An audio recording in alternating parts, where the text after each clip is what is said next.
우리 기독교 공동체에서 하나님의 말씀이라는 주제는 그 중요도가 거의 맨 앞쪽에 위치할 정도의 비중이 있습니다. 말씀이 곧 하나님이시다라는 표현을 여러분 들어보셨죠? 그러니까 말씀 자체가 하나님과 동격으로 표현될 정도로 쓰이니까 이 말씀이 얼마나 중요한지 몰라요. 하나님은 눈에 보이지 않지요. 그분은 영이시기 때문에 우리의 육의 눈으로 볼 수 있는 분이 아닙니다. 눈에 보이지 않는다 그래서 존재하지 않는 것은 아니죠. 눈에 보이지 않아도 여러분 말씀하는 관계라고 한다면 존재하는 것이죠. 그러니까 여러분들이 이렇게 눈을 감아봤을 때 마치 시각장애인이다 생각해 보세요. 누군가 말을 한단 말입니다. 상대방이 말하는 상대가 있다는 것은 그 상대가 존재한다는 것을 말하는 거예요. 그러니까 하나님은 영이시기 때문에 우리 눈으로는 볼 수 없지만 그분이 우리에게 말씀하신다는 것은 그분의 존재가 실제로 있다는 것이죠.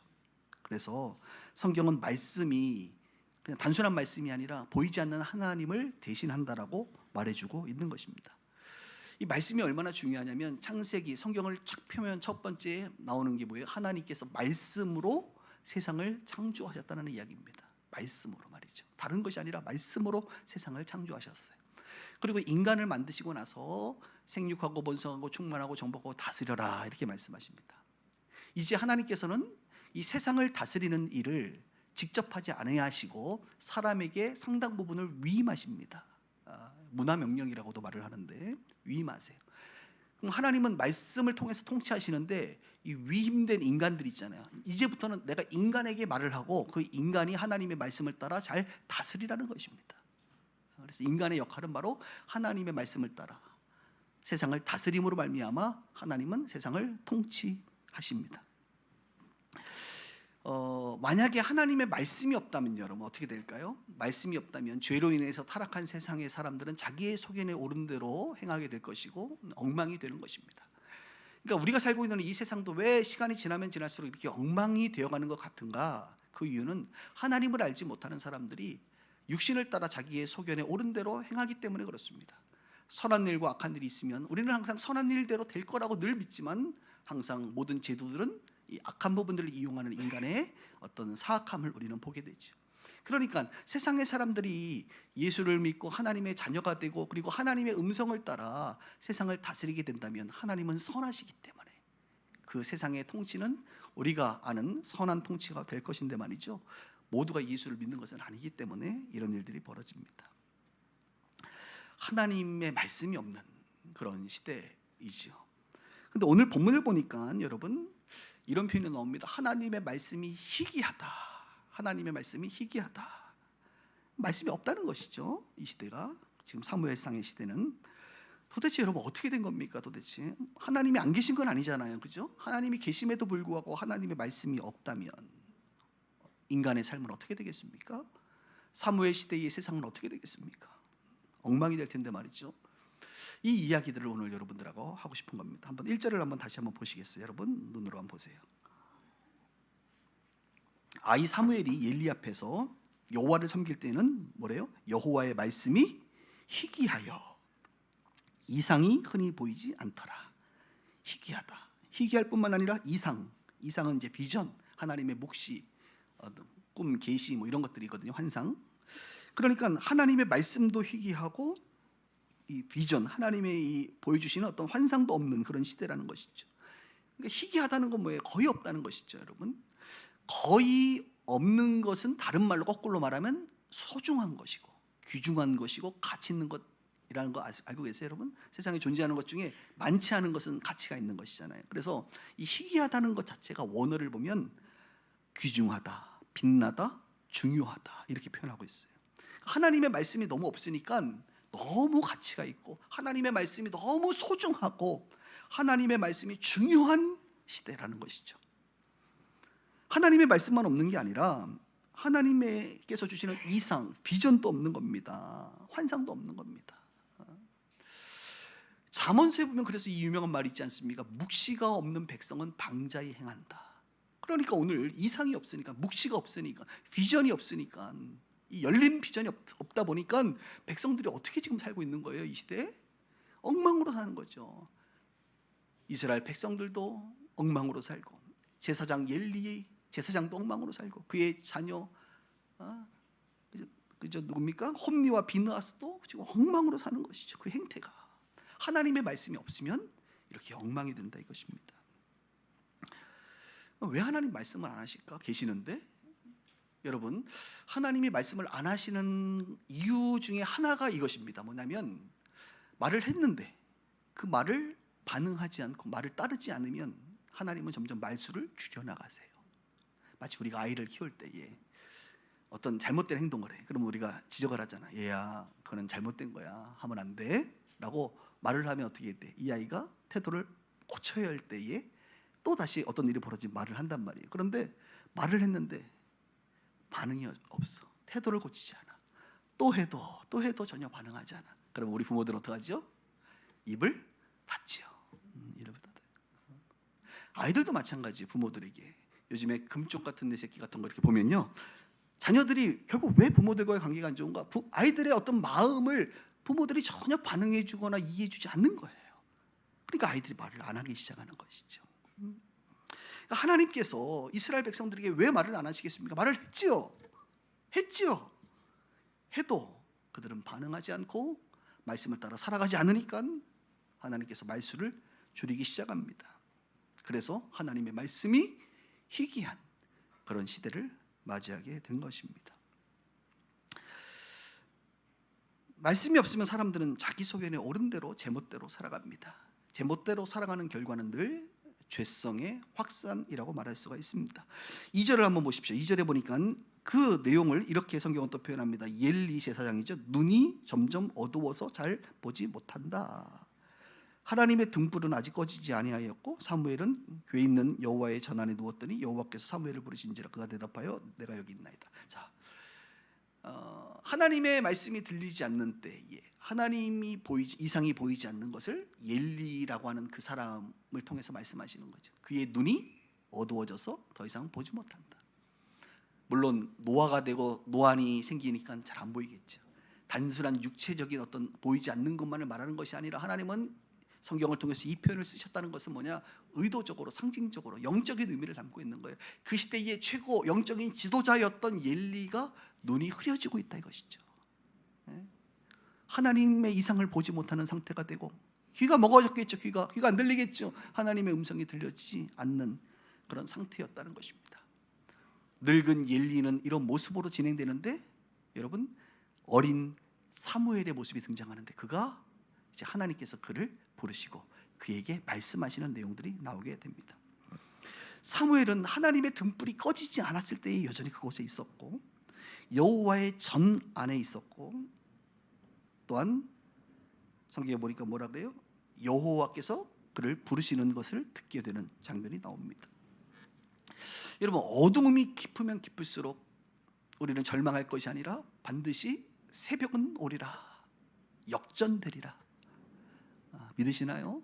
어둠이 깊으면 깊을수록 그게 끝이 아니다. 하나님의 역사는, 하나님의 통치는 어둠만 있는 것이 아니라 어둠의 끝자락에 반드시 새벽을, 그죠? 깨우신다 이겁니다. 그래서 어둠 속에서 하나님은 자기의 일을 준비하고 계신다는 거예요.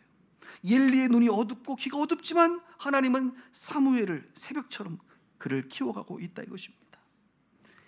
이제 이 말씀은 엘리의 시대는 끝이 나고 사무엘의 시대가 도래됨을 상징적으로 보여주는 그런 말씀이라 이렇게 말할 수가 있겠습니다. 이후에 하나님은 사무엘을 부르십니다. 사무엘아 부르세요. 사무엘이 자다가 부르니까 일어나서 당연히 엘리 제사장이 부른 줄 알고 갑니다. 엘리가 사무엘에게 내 아들아라고 말하는 거 보니까 아마도 입양된 것이 아닐까 이런 생각이 들어요. 그래서 제사장직도 승계받지 않았을까라는 생각도 들면서 엘리가 내가 안 불렀는데 너 잘못 들은 것 같아. 다시 자가서 또 자는 거야. 사무엘아 또 불러. 또 갔어. 나 안 불렀다니까. 사무엘아 또 갔어. 엘리도 이 정도 되면 경험이라는 게 있잖아요. 경험. 그죠? 경험이라는 게 무시 못하고 야 아무래도 이거는 하나님이 부르시는 것 같다. 다음에 부르면 주님 내가 여기 있습니다. 말씀하옵소서 이렇게 대답하라고. 여러분 주님의 말씀이 들리지 않고 경험만 남는 인생 되지 않기를 주님의 이름으로 축복합니다. 과거의 경험만 가지고 인생 사시는 분들이 있어요. 지금의 상태가 중요한데 자고 있는데 또 네 번째 주님이 부르시죠. 이번엔 두 번 불러요. 사무엘아, 사무엘아. 저는 뭐 1부 때는 이런 얘기를 안 했는데 아까 찬양하면서 그런 생각이 떠올랐어요. 하나님께서 사무엘이 이름을 알고 있다는 거예요, 여러분. 너무 당연한가요? 사무엘의 이름을 알고 있다는 거. 하나님은 사람들의 이름을 압니다. 이상하게. 아브라함을 부를 때도 아브라함아, 모세도, 이새의 아들 다윗도 하나님은 아셔. 요한의 아들 시몬, 베드로를 향해서 시몬아 이름을 불러주세요. 하나님께서 보면 성경에 보면 우리의 머리털까지도 세심 받으시고 우리의 이름을 불러주신다라고 하는 사실을, 그래서 오늘 여기 계신 분들 중에 혹시 하나님이 나를 모르지 않을까? 아니요, 하나님은 여러분 아세요. 여러분의 이름을 불러주시는 그런 아버지 같은 우리 하나님이신 줄 믿습니다. 예. 그래서 다시 이제 사무엘아, 사무엘아 부르는데 우리가 성경에 읽진 않았지만 10절에 보면 아주 독특한 표현이 나와요. 여호와께서 임하여 서서 사무엘아, 사무엘아 불러요. 저도 예전에는 이 사무엘을 부르실 때 그냥 환상 중에 부른 것으로 늘 이해하고 있었는데, 이번에 설교를 준비하면서 제가 연구를 여기저기 많이 연구하면서 이 부분을 제가 집중적으로 좀 연구를 해봤는데 놀랍게도 환상 중에 말씀하신 것이 아니라 실제로 여호와께서 서서, 임하여 서서 사무엘아, 사무엘아 불렀다는 거예요. 그러니까 하나님의 현년, 그죠? 이건 아주 특별한 경우입니다, 여러분. 그래서 여러분들 오늘처럼 주님 저에게도 서서 저에게 말씀하세요, 보여주셔서 이렇게 기도하지 마시고 아주 특별한 거예요. 그러니까 하나님의 임재와 하나님의 말씀의 계시가 지금 사무엘에게 있는 겁니다. 그 내용은 엘리 가족의 심판에 대한 내용이긴 하지만, 자, 지금 뭘 얘기하는 거예요? 하나님의 말씀이 희귀하고 하나님을 볼 수 없는 시대였는데 지금 사무엘의 인생에 하나님이 친히, 환상도 아니고 친히 나타나셔서 사무엘에게 말씀하고 있다는 겁니다. 말씀이 희귀한 세상 가운데 새로운 하나님의 그 새벽이 밝아오는 것 같은 그런 장면이 이제 나오는 것이죠. 그래서 이 사건은 단순하게 그냥 우리가 사무엘을 하나님이 부르신 어떤 부르심의 내용으로만 볼 것이 아니라는 겁니다. 단순한 한 개인의 영적인 체험이 아니라 그것을 넘어서는 의미가 있는 거예요. 한 개인의 영적 체험을 넘어서는 이 시대 가운데 이 하나님의 새로운 시대를 열어가는 그런 멋진 장면이 바로 사무엘을 부르시는 하나님의 장면이다, 이렇게 말할 수 있습니다. 조금 성경 본문을 좀 계속 좀 볼까요? 한번 19절 보세요. 앞쪽이고 3장 1, 2, 3, 4절은 앞쪽이고 마지막은 마지막 3장의 마지막 부분인데요. 19절에 보니까 사무엘이 이제 자라게 됩니다. 근데 여호와께서 그와 함께 계십니다. 여호와께서 함께 계세요.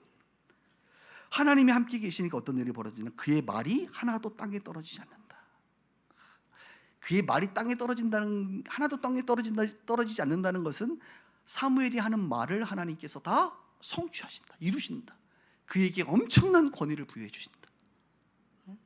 이사야 44장 26절에 이런 말이 있어요. 그의 종의 말을 세워주며 그의 사자들의 계획을 성취하신다. 하나님.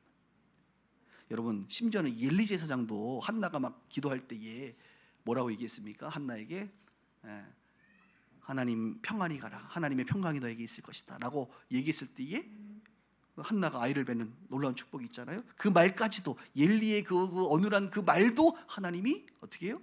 땅에 떨어지지 않겠는데 사무엘의 말씀을 하나님이 땅에 떨어지게 하겠어요? 이것을 통해서 하나님은 사무엘에게 영적인 권위를 계속 입혀주시는 거예요. 그러다 보니까 20절에 보니까 단에서부터 보알세바, 단은 이스라엘 북쪽이고 보알세바는 남쪽 끝이니까 온 이스라엘이죠. 온 이스라엘이 사무엘은 누구예요? 여호와의 선지자로 세우심을 입은 줄 알았다. 여호와께서 실로에 계시는데 성막은 다시 나타나시니, 여호와께서 실로에서 여호와의 말씀으로 사무엘에게 자기를 나타내신다. 자, 1절은 보니까 여호와의 말씀이 희귀했다라고 말하고 있는데 3장 마지막 절은 뭐라 그래요? 여호와의 말씀으로 나타났다.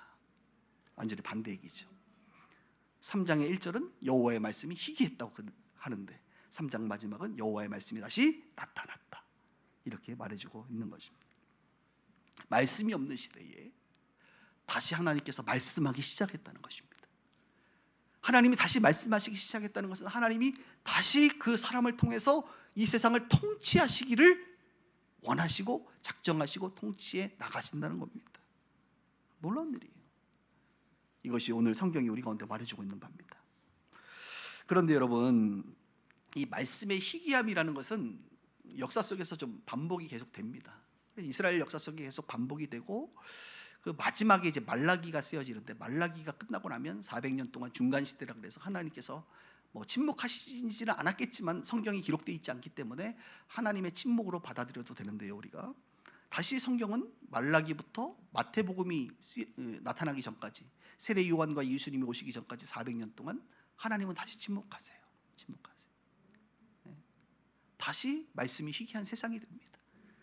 그리고 그때에 또다시 어두움의 끝자락에 새벽과 같이 나타나시는 분이 바로 세례 요한과 예수님이십니다.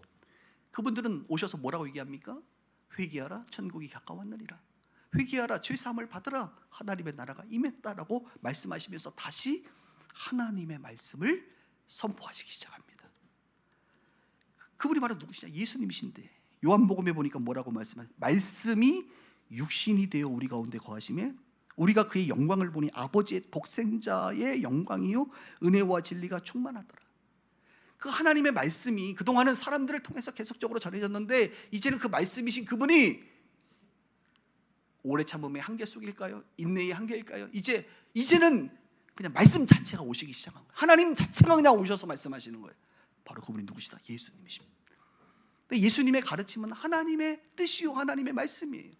그래서 예수님은 이 땅에 오셔서 수많은 말씀을 하셨고, 우리는 그 말씀을 통하여 하나님의 뜻이 무엇인지 알고 그 예수님의 말씀을 우리의 삶에 반영하면서 이 땅을 다스리는 그 일을 우리는 해나가게 되는 것입니다.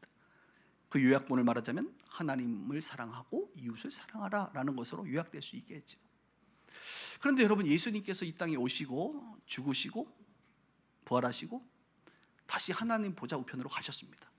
아니, 말씀이 다시 오셨는데 또 가셨네? 이제는 우리 가운데 말씀이 또 희귀해지는 세상 가운데 들어가는 것인가요?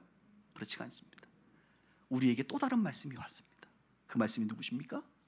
바로 성령님이십니다. 우리 예수님께서 하나님 보좌 우편으로 가시지만 또 다른 성령, 하나님의 영, 예수의 영이신 그 성령, 삼일체 주님이신 성령을 우리 가운데 보내셔서 이분이 진리의 영으로서 하나님의 진리를 우리 가운데 다시 말씀하시는 분이시고, 그 진리의 말씀을 따라 사도행전의 사도들은 믿음의 역사를 써나가는 것이고, 성령의 음성을 따라 하나님의 일들을 펼쳐나가며 세상을 통치하게 됩니다. 자, 오늘 참 긴 이야기를 제가 했는데요, 이제 이 이야기 끝에서 우리들의 이야기를 좀 하려고 해요. 우리가 정직하게 우리의 모습을 좀 이제 봐야 됩니다.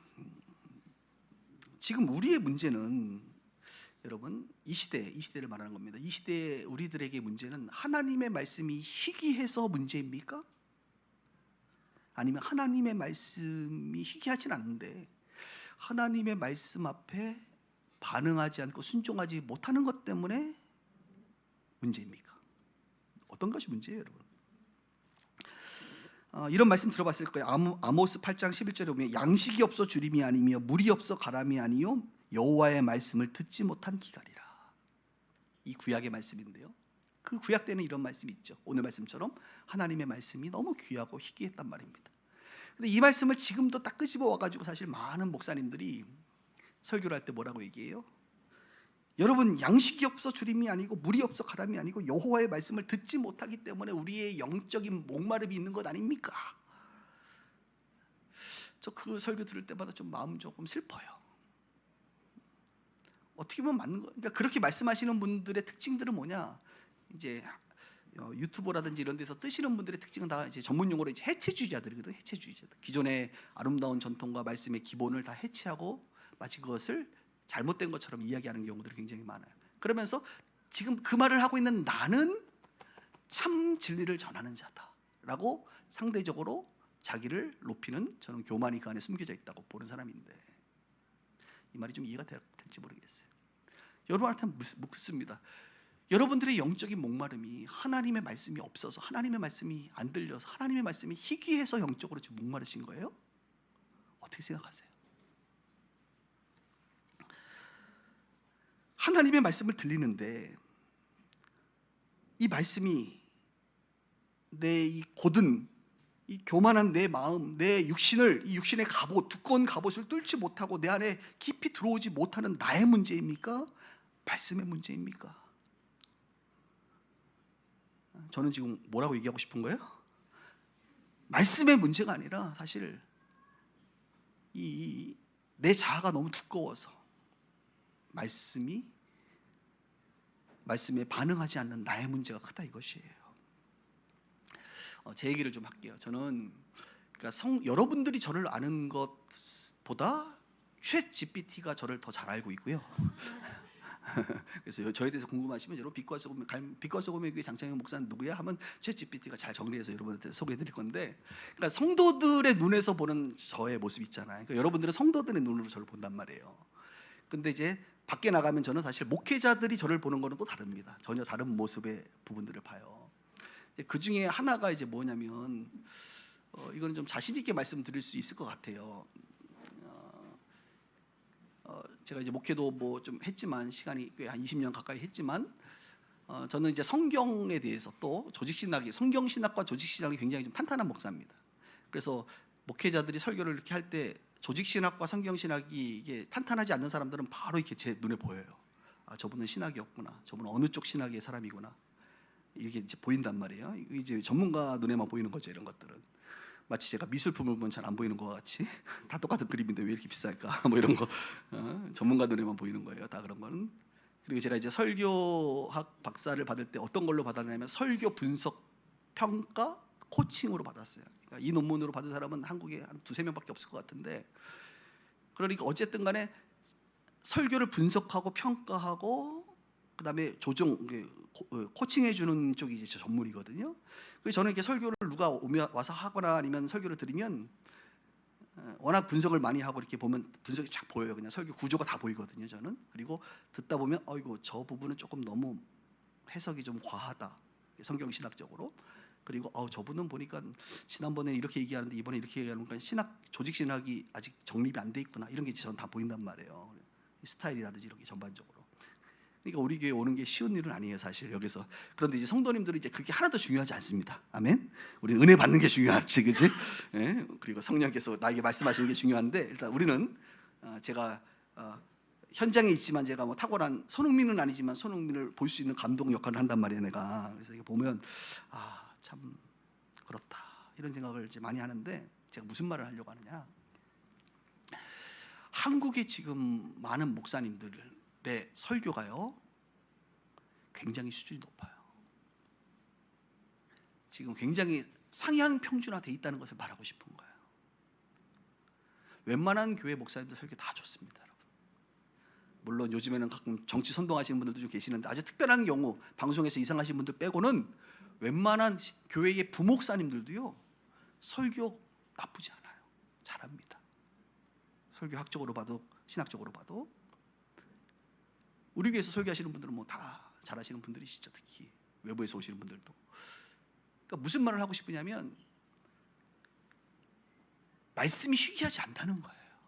말씀이 들려요. 말씀이 있어요. 하나님께서 이 오늘 본문을 통해서 하시고자 하는 말씀이 무엇인지 알 수 있다니까요. 심지어 우리는요 완성된 성경을 가지고 있잖아요. 말씀이 안 들린다고요? 성경을 읽으세요. 말씀을 묵상해 보세요. 이게 안 들린다고요? 저는 솔직하게 말이 안 된다고 생각해요. 우리 안에 성령이 계시거든요. 그 말씀 자체가 우리 안에 계시어서 우리 안에서 탄식하시고 조명하시고 깨닫게 하시거든요. 여러분 교회 생활하면서 지금 계속 예배 드리잖아요. 나는 2024년도 1년 동안 예배를 드려봤는데 한 번도 저는 하나님의 말씀이 제 안에 들려본 적이 없습니다 라고 하시는 분 계세요? 얼마나 두꺼우시면 그게 안 들릴까? 어제도 토요일날 이렇게 청소하시러 오신 분 중에 한 분이 저를 붙잡자마자 막 얘기를 하더라고요. 목사님, 금요일날 설교를 들으면서 제가 많은 은혜를 받았는데 저는 애굽에 있나요? 광야에 있나요? 가나안에 있나요? 이렇게 물어보더라고. 제가 기뻤어요. 이분이 설교를 듣고 자기의 삶을 반추해봤구나. 그래서 본인은 어떻게 생각합니까? 그러니까 본인 얘기를 쭉 했어요. 그리고 제가 설교 때 다 얘기를 못했지만 우리의 인생을 한 번에 어느 부분이라고 얘기하기는 어렵고 어느 부분에서 뭐 성품의 부분이라든지 뭐 어떤 신앙의 부분, 기도의 부분 여러 가지 면에서 다면적이다 얘기를 하면서 우리 집사님은 보니까 그래도 이제는 가나안 땅에 들어오신 것 같다 이렇게 얘기를 이제 해드렸는데 그러니까 말씀들이 내 안에 느껴지고 들려지고 읽고 기도하고 하다 보면 다 보인단 말이에요. 그러니까 저는 지금 이 시대에 와서 목사님 들리지 않습니다. 말씀이 희귀한 세상 맞습니다. 저는 하나님의 말씀을 듣지 못합니다라고 말하는 사람들은 그건 잘못된 생각이라고 저는 생각해요. 이 시대에는 하나님의 말씀이 들려집니다. 매주는 아닐지라도 여러분이 성경을 진지하게 묵상하면 하나님의 말씀이 들려진단 말이에요. 문제는 뭡니까? 이 말씀을 받는 나의 영적인 상태의 문제, 하나님과의 관계의 문제가 있는 거예요.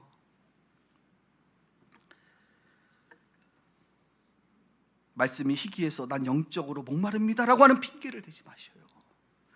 저도 우리 부교육자들 설교 듣고 우리 목사님들 설교 다 들어요. 저도 들을 때마다 나한테 오는 게 있는데 왜 없다 그러지? 나는 오는데, 나는 다 들리는데 왜 안 들린다고 핑계 대실까?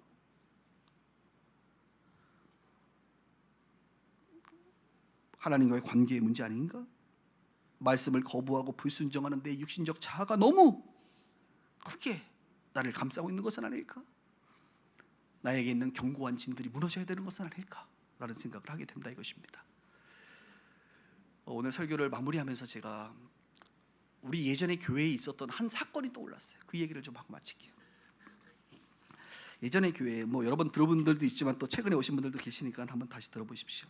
예전에 우리 그 공릉동에 교회가 있을 때에 탈북자 우리 부모님의 자녀들이 와서 이제 탈북자 교회를 하려고 하는데 우리 교회 공간을 좀 활용하고 싶은 이제 내용을 얘기하셔서 여러분 주일날 오후 한 4시쯤부터 이제 예배를 이제 탈북자인들을 위한 노원구에는 탈북자들이 많으니까 탈북자 교회를 이제 하시려고 했는데 이제 기도를 이제 해봤는데요. 지금도 우리 교회 오후 4시부터 다른 교회가 와서 쓸 수 있죠. 그러나 뒷마무리부터 시작해서 여러 가지가 번거로워요. 사실 불편해요. 돈 받는 것도 아닌데 굳이 그렇게까지 우리가 전기세 줘가면서 해야 되나 이런 마음도 사실 들고요. 그래서 쉬운 일이 아닙니다. 그것은 결정하기가. 그래서 이제 기도를 그때 하는데 마음에 그때 기도할 때 이런 마음을 하나님 주셨어요. 아주 오랜만에 느껴지는 레마의 음성이라 그럴까? 주님께서 이런 마음을 주시는 거예요. 장 목사야, 너희가 이 공간을 좀 빌려주면 안 되겠니? 라고 말씀하시는 거예요. 근데 여러분 좀 이상하지 않아? 이 말이? 너희가 이 공간을 좀 빌려주면 안 되겠니? 제가 이렇게 대답했어요. 주님, 이 교회의 주인은 주님이세요. 이게 주님 건데 왜 저에게 빌려주면 안 되겠니라고 부탁을 하십니까? 그냥 빌려줘라. 안 빌려도 된다. 이렇게 말씀하시면 되지. 빌려주면 안 되겠니라고 말씀하십니까? 라고 제가 대답을 했어요. 그때 주님께서 어떻게 말씀하셨느냐? 사람들이 다 이 교회 다 교회들이 다 내 것이라고 주님 것이라고 다 말을 해. 그런데 내가 때로는 상식을 넘어서는 때로는 조금 감당하기 어려운 일들을 말하면 내 거라고 말하니까 주님께서 이렇게 좀 이렇게 말을 하면 목사들도 당회도 성도들도 말을 안 듣는다는 거예요. 말을 안 들어. 그리고 주님 말씀 멈추셨어요. 제가 그 얘기를 듣고요 정말 많이 울었습니다.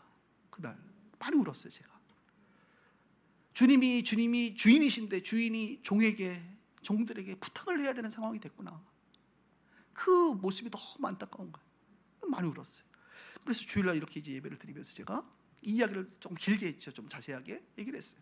그랬더니 성도분들 중에 몇 분이 막 울더라고. 또 마음이 또 감동이 왔는지. 그리고 나서 이제 운영위원회를 했는데 얘기를 했더니 하시자고 그렇게 해서 이제 결정이 됐어요. 그리고 한 2년인가 3년 동안 그분들이 와서 교회를 잘 썼습니다. 그리고 이것이 한 지붕 두 교회의 이야기니까 너무 특별하잖아요. 그래서 이제 언론들도 와서 취재도 해가시고 이제 그렇게 했는데 이번 설교를 준비하면서 제가 그 말씀이 그 사건이 떠오르는 거예요. 하나님의 말씀이 희귀한 게 아니라 하나님의 말씀에 순종하지 않는 세상 아닌가? 사무엘 때에는 하나님의 말씀에 희귀했죠. 그때는. 지금은 예수님이 오셨고 성령이 오셨고 말씀이 있고 많은 목회자들이 성령의 감동을 따라 설교를 준비해서 그 말씀들 중에 주님의 마음이 느껴지는 것들이 있거든요. 지금은 말씀이 희귀한 세상이 아니라 지금은 말씀이 순종되어지지 않는, 작동되어지지 않는, 통치가 이루어지지 않는 세상이라는 사실을 다시 한번 발견하게 된다는 거예요. 사랑하는 성도 여러분, 오늘 말씀 들으면서 여러분들은 어떠십니까? 하나님의 말씀 안 들리세요? 그렇다고 한다면 무엇이 문제인지 한번 여러분 자신을 돌아보셔야 돼요. 더 나아가 하나님의 말씀이 여러분의 인생 가운데 작동이 되고 있는 겁니까? 하나님의 말씀에 여러분들은 반응이 되고 계시는 거예요? 너무 내 자아가 두꺼워서 아무리 말씀이 와도 마치 돌짝밭에 뿌려진 씨처럼 좋은 땅에 떨어지면 30배, 60배, 100배 열매를 맺게 되는데 말이죠. 전혀 열매를 맺지 못하고 여전히 나는 영적인 목마름이 있습니다 라고 하는 고백만 하고 있지 않으신가요? 오늘 이 말씀 가운데에 지금은 말씀이 흥황한 시대입니다. 이 말씀을 잘 분별하시고 이 말씀을 받고 순종함으로 열매 맺는 우리 모두가 되기를 주님의 이름으로 축원합니다.